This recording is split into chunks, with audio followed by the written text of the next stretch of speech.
जय जगन्नाथ बंधुगण आजिर एही नुआ भिडियो रे आपण मानंकु स्वागत।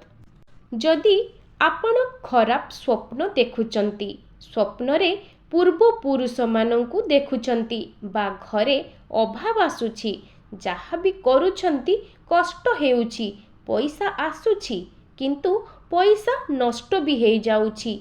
खराब कार्य रे माने जेमिति आपण जहा इनकम करूछंती ताहा चाली जाउछि, पाखरे रहुनी। धरा जाऊ मेडिसिन हेइगला, रोग हेइगला कि कोर्ट कचेरी, एमिति सबु जगारे जहा इनकम करूछंती सबु सेमिति खर्च हेइ जाउछि, किछि संचित हेइ रहु नाही। जहा भी करिबा पई चेष्टा करूछंती से काम फेल हेउछि। निशा द्रव्य मादक द्रव्य प्रति मन आकृष्ट हेउछि। खराब संगति रे जीवा पाई मन आकर्षित हेउछि। संपर्क रे विवाद आसुछि। बाप पुओ भितरे झगड़ा, भाई भाई भितरे झगड़ा बा मैरेज रे इश्यू आसुछि। सी संतान सुखटिए भी पाई पारु नाहंती। आज्ञा पितृदोष थिले ना व्यक्ति किछि भी करि पारंती नाही। एवं ता सह जदि पितृदोष थिले व्यक्ति को एमिति लागि थाए कि से भूपृष्ठ रे गोटिए ओजन हेइकी रहिछंती। आज्ञा हाँ बंधुगण, कारण सबु ठाकुरंक ठारु मध्य अधिक शक्तिशाली हेउछि पितृदोष। कारण पितृलोक जदि असंतुष्ट होई जांती तो व्यक्तिंक उपरे पितृदोष लागि थाए। एवं जातकर किछि ग्रहंकर गोचर रे स्थिति थिले मध्य व्यक्ति को पितृदोष लागि थाए। जदि आपणक जीवन रे किछि करि पारु नाहंती एवं आपण समाज रे बारंबार निंदा अपमान सहुचंती, घरे सबुदिन अशांति लागि रहुछि, घरे बारंबार अस्वस्थ गछ देखा जाउछि, जोटा कि कांथ पाखरे किंबा आपणक घरर छात उपरे पानी टांकी पाखरे जो अस्वस्थ गछ बारंबार उठिबा एहा मध्य पितृदोषर कारण होई थाए। तेबे बंधुगण, आमर हिंदू धर्म अनुसारे भाद्रव मासर पूर्णमी तिथि ठारू पितृपक्ष आरंभ होई जाई थाए। आजिर एही भिडियो रे आमे माने जानिबा जे पितृपक्ष केबे ठारू आरंभ हेउछि एवं केबे एही पितृपक्षर समाप्ति हेउछि। पितृपक्ष रे आपण केउ सबु कार्य करिबा उचित एवं केउ कार्य न करिबा उचित, एमिति केउ जिनिस अछि जाहाकू आपण पितृपक्ष रे भूल रे मध्य खाइबा उचित नुहे। तेबे बंधुगण, चलित वर्ष भाद्रव मासर पूर्णमी तिथिटी सेप्टेम्बर 7 तारिख रे पड़िछि, तो एहा सेप्टेम्बर 7 रविवार ठारू ही पितृपक्ष आरंभ होई सारिछि। सेप्टेम्बर 7 तारिख रे चंद्रग्रहण लागिथिला। एही चंद्रग्रहण ठारू एही पितृपक्ष आरंभ होई सारिछि, अर्थात 7 सेप्टेम्बर 2025 रविवार ठारू पितृपक्षर आरंभ हैला एवं 21 सेप्टेम्बर 2025 रविवार दिन पितृपक्ष समाप्ति हेबो। 15 दिनर अवधि को आमे पितृपक्ष किंबा श्राद्ध पक्ष बोली मध्य कहिथाउ एवं आमर हिंदू धर्म अनुसारे आम पाई एही पितृपक्षर महत्व अधिक रही थाए। कारण आमर पितृपुरुष माने एही 16 दिन रे पितृलोकरु धराधाम को आसी थांती आमको आशीर्वाद प्रदान करिबा पाई। तेणु आमर परम कर्तव्य हेउछि एही 16 दिन रे यथा संभव तांकु संतुष्ट करिबा पाई। कारण जदि आमे तांकु एही समय रे सेमानंकु संतुष्ट करि थाउ तेबे सेमाने पुनर्बार पितृलोक जीवा समय रे आमको आशीर्वाद प्रदान करिथांती एवं पितृलोक आशीर्वाद कले एही आशीर्वाद रे आमर सबु कार्य सफलता प्राप्ति होई थाए। आम जीवन रे सुख संपद धन वैभव सबु किछि रे वृद्धि होई थाए। जेउ मानकर संतान न थाए सेमानंकु संतान सुख प्राप्ति होई थाए। आपण माने जानंती ଯେ ପିତୃପୁରୁଷମାନଙ୍କର ଆଶୀର୍ବାଦ ଭଗବାନଙ୍କର ଆଶୀର୍ବାଦ ସହିତ ସମାନ ହୋଇଥାଏ। ସେମାନେ ଯଦି ଆମକୁ ଆଶୀର୍ବାଦ କରନ୍ତି ତେବେ ଆମ ଜୀବନରେ କେବଳ ଶୁଭ ହିଁ ଶୁଭ ହୋଇଥାଏ। ମାତ୍ର କ'ଣ ଆପଣମାନେ ଜାଣନ୍ତି ଯେ ଯଦି ପିତୃପୁରୁଷ ଆମ ଉପରେ ଅସନ୍ତୁଷ୍ଟ ହୁଅନ୍ତି ତେବେ ଏହାର ଫଳ ଆମକୁ ଭୟାନକ ଭାବରେ ଭୋଗିବାକୁ ପଡ଼ିଥାଏ। ଯେଉଁ ବ୍ୟକ୍ତିଙ୍କ ଉପରେ କିମ୍ବା ଯେଉଁ ଗୃହ ଉପରେ ପିତୃଦୋଷ ଲାଗିଯାଏ ସେହି ବ୍ୟକ୍ତିଙ୍କର ଜୀବନ ସମ୍ପୂର୍ଣ୍ଣ ରୂପରେ ଛାରଖାର ହୋଇଯାଇଥାଏ। ପରିବାରରେ ସଦସ୍ୟମାନଙ୍କ ମଧ୍ୟରେ ମତଭେଦ ମନାନ୍ତର ବଢ଼ିଯାଇଥାଏ। ପରିବାରରେ ଆର୍ଥିକ ସଙ୍କଟ ଦେଖା ଦେଇଥାଏ। ଯାନବାହନ ଜନିତ ସ୍ୱାସ୍ଥ୍ୟଗତ ଜନିତ ସମସ୍ତ ପ୍ରକାରର ସମସ୍ୟା ଗୃହରେ ଉତ୍ପନ୍ନ ହୋଇଥାଏ। ସେହି ଗୃହଟି ସମ୍ପୂର୍ଣ୍ଣ ରୂପରେ ଛାରଖାର ହୋଇଯାଇଥାଏ। ସେଥିପାଇଁ ବନ୍ଧୁମାନେ ଆପଣମାନେ ସମସ୍ତେ ଚେଷ୍ଟା କରନ୍ତୁ ନିଜର ପିତୃପୁରୁଷମାନଙ୍କୁ ଯଥାସମ୍ଭବ ସନ୍ତୁଷ୍ଟ କରିବା ପାଇଁ। ବନ୍ଧୁଗଣ, ଏହି ପିତୃପକ୍ଷରେ କିଛି ନିୟମ ରହିଥାଏ ଯେଉଁ ନିୟମ ଗୁଡ଼ିକ ପାଳନ କରିବା ଦ୍ୱାରା ଆମର ପିତୃପୁରୁଷମାନେ ସନ୍ତୁଷ୍ଟ ହୋଇଥାନ୍ତି ଏବଂ ଏପରି କିଛି ନିଷେଧ କାର୍ଯ୍ୟ ମଧ୍ୟ ରହିଥାଏ ଯେଉଁ କାର୍ଯ୍ୟ ଗୁଡ଼ିକ କରିବା ଦ୍ୱାରା ଆମର ପିତୃପୁରୁଷ ଆମ ଉପରେ ନାରାଜ ହୋଇଯାଇଥାନ୍ତି, ଯାହାର ଫଳ ଆମକୁ ହିଁ ଭୋଗିବାକୁ ପଡ଼ିଥାଏ। ତେବେ ବନ୍ଧୁଗଣ, ଆଜି ମୁଁ ଆପଣମାନଙ୍କୁ କିଛି ନିୟମ ବିଷୟରେ ଏବଂ କିଛି ବାରଣ ବିଷୟରେ କହିବାକୁ ଯାଉଛି ଯେଉଁଗୁଡ଼ିକୁ ଆପଣ ଏହି ପିତୃପକ୍ଷରେ ପାଳନ କଲେ ଆପଣଙ୍କର ମଙ୍ଗଳ ହେବ। ତେବେ ବନ୍ଧୁଗଣ, ଆପଣମାନେ ଜାଣନ୍ତି ଯେ ଏହି ପିତୃପକ୍ଷରେ ଆମର ପିତୃପୁରୁଷମାନେ ନାନା ରୂପରେ ଆମ ଗୃହକୁ ଆସିଥାନ୍ତି ଆମକୁ ଦେଖିବା ପାଇଁ ଏବଂ ଆମକୁ ଆଶୀର୍ବାଦ ପ୍ରଦାନ କରିବା ପାଇଁ। ବିଶେଷ ଭାବରେ ସେମାନେ କାଉ, କୁକୁର ଏବଂ ଗାଈ ରୂପରେ ଆମ ପାଖକୁ ଆସିଥାନ୍ତି। ତେଣୁ ଏହି ପିତୃପକ୍ଷର 16 ଦିନରେ ଆପଣ ପ୍ରତ୍ୟେକ ଦିନ ଗାଈ, କୁକୁର ଏବଂ କାଉକୁ ଭୋଜନ ଦିଅନ୍ତୁ। ଜଣା ନାହିଁ ସେମାନେ କେଉଁ ରୂପରେ ଆପଣଙ୍କ ପାଖକୁ ଆସିଥିବେ ଏବଂ ମନେ ରଖନ୍ତୁ ଯେ ଭୋଜନ ସହିତ ଆପଣ ଜଳ ମଧ୍ୟ ଅର୍ପଣ କରନ୍ତୁ। ତେବେ ବନ୍ଧୁଗଣ, ଏହି ସମୟରେ ଆପଣମାନେ କୌଣସି ଜୀବଜନ୍ତୁଙ୍କୁ ଖରାପ ବ୍ୟବହାର ପ୍ରଦର୍ଶନ କରନ୍ତୁ ନାହିଁ କିମ୍ବା କୌଣସି ଜୀବଜନ୍ତୁଙ୍କୁ ଭୁଲରେ ମଧ୍ୟ ପ୍ରହାର କରନ୍ତୁ ନାହିଁ। ବନ୍ଧୁଗଣ, ଏହି ସମୟରେ କିଛି ଜିନିଷ ଖାଇବାରେ ମଧ୍ୟ ବାରଣ ରହିଥାଏ। ଆଉ ଆପଣ ଯଦି ସେହି ଜିନିଷ ଗୁଡ଼ିକୁ ଏହି ପିତୃପକ୍ଷରେ ଖାଆନ୍ତି ତେବେ ଆପଣଙ୍କ ପିତୃପୁରୁଷ ଆପଣଙ୍କ ଉପରେ ଅସନ୍ତୁଷ୍ଟ ହୋଇଯାଇଥାନ୍ତି।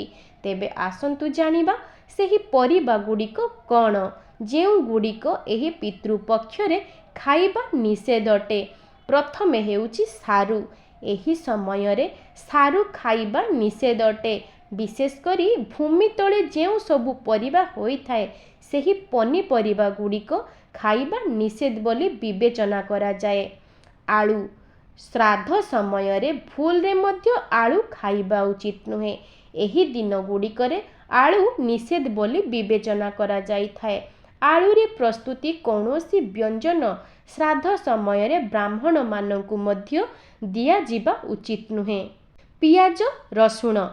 ପିତୃପକ୍ଷ ଶ୍ରାଦ୍ଧ ସମୟରେ ବା ଶ୍ରାଦ୍ଧ ଦିନ ପିଆଜ ରସୁଣର ବ୍ୟବହାର କରିବା ଅନୁଚିତ ଅଟେ। ଏହାଛଡ଼ା ମସୁର ଡାଲି। ଶ୍ରଦ୍ଧାଳୁମାନେ ଯେତେବେଳେ ଶ୍ରାଦ୍ଧ କର୍ମ କରିଥାନ୍ତି ସେହି ସମୟରେ ମସୁର ଡାଲିର ବ୍ୟବହାର କରିବା ଅନୁଚିତ ବୋଲି ବିବେଚନା କରାଯାଇଛି। ଆପଣ ଯଦି ଶ୍ରାଦ୍ଧରେ ମସୁର ଡାଲିର ବ୍ୟବହାର କରନ୍ତି ତେବେ ଆପଣ ପିତୃଦୋଷର ଶିକାର ହୋଇପାରନ୍ତି। ଏହାପରେ ହେଉଛି ବୁଟ ଡାଲି।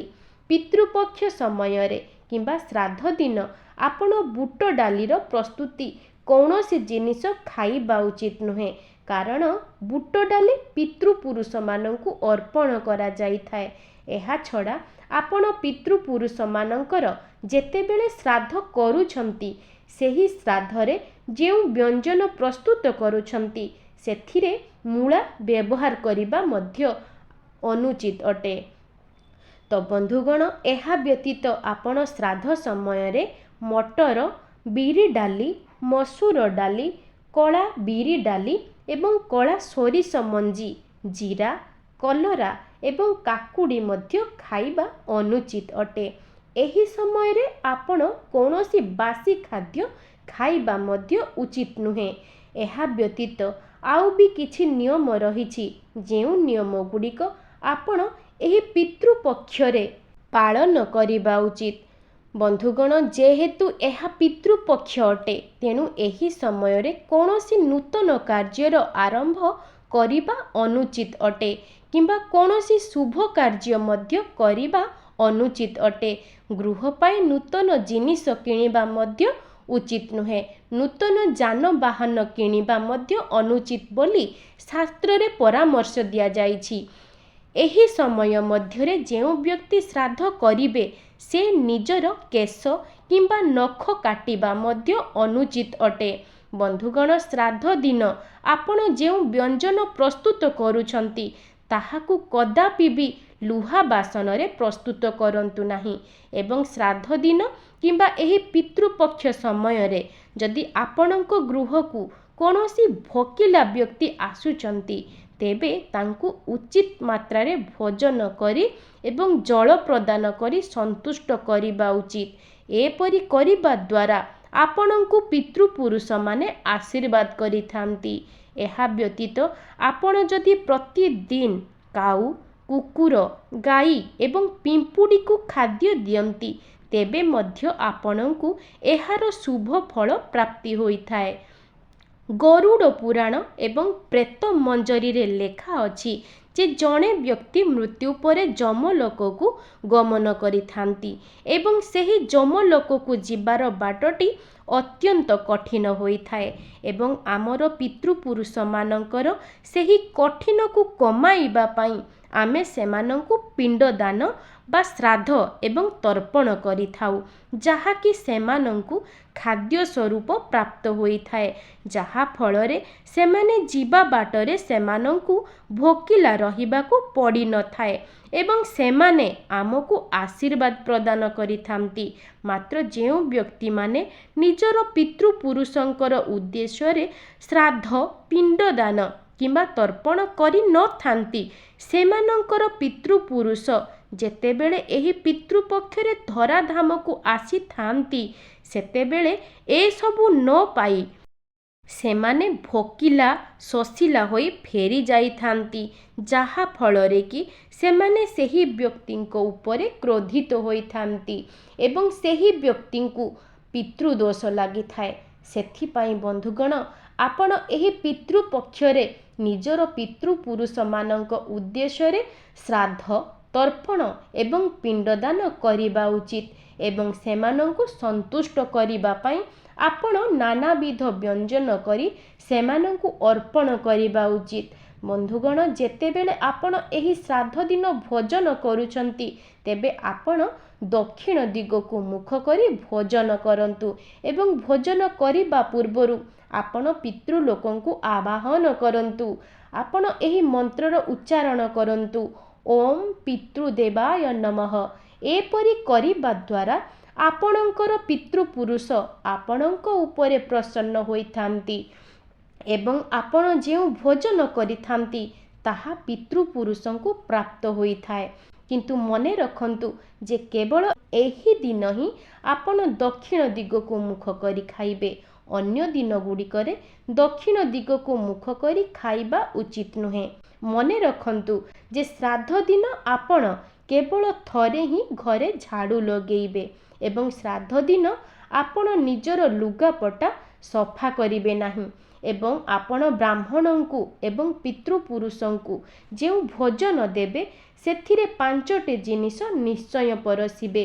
ପ୍ରଥମେ ହେଉଛି ପାଚିଲା କଦଳୀ, ଦହି, ଧଳା ରଙ୍ଗର ମିଠା, ପାନ ଏବଂ କଖାରୁର କୌଣସି ତରକାରୀ। ଏହି 5ଟି ଜିନିଷ ପିତୃପୁରୁଷମାନଙ୍କର ଅତ୍ୟନ୍ତ ପ୍ରିୟ ହୋଇଥାଏ।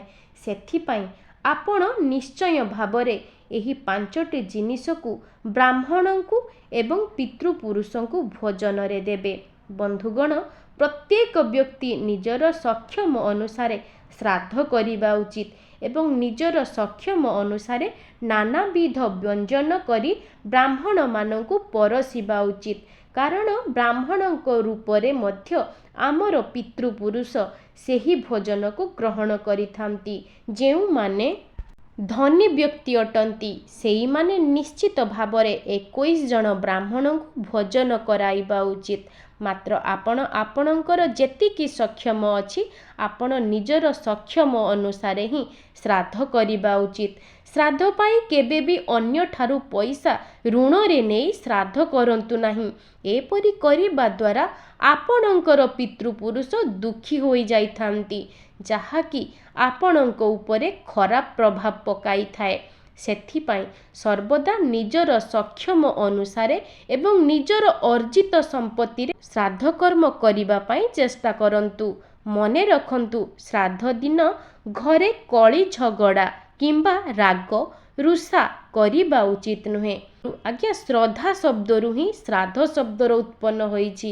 ତେଣୁ ମନରେ ଶ୍ରଦ୍ଧା ରଖି ପିତୃପୁରୁଷମାନଙ୍କୁ ସମ୍ମାନିତ କରି ଆପଣ ଶ୍ରାଦ୍ଧ କରିବା ଉଚିତ। ଏପରି କରିବା ଦ୍ୱାରା ଆପଣଙ୍କର ପିତୃପୁରୁଷମାନେ ଆପଣଙ୍କ ଉପରେ ପ୍ରସନ୍ନ ହୋଇଥାନ୍ତି ଏବଂ ସେମାନେ ଯିବା ସମୟରେ ଆପଣଙ୍କୁ ଆଶୀର୍ବାଦ ପ୍ରଦାନ କରିଥାନ୍ତି। ସେମାନଙ୍କର ଆଶୀର୍ବାଦ ଆପଣଙ୍କ ପାଇଁ ଏକ ଅମୂଲ୍ୟ ସମ୍ପଦ ଅଟେ। ସେମାନଙ୍କର ଆଶୀର୍ବାଦରୁ ଆପଣଙ୍କର ଅଟକିଥିବା କାର୍ଯ୍ୟ ସଫଳତା ଲାଭ କରେ ଏବଂ ଆପଣଙ୍କ ଜୀବନରେ କେବଳ ଶୁଭ ହିଁ ଶୁଭ ହୋଇଥାଏ।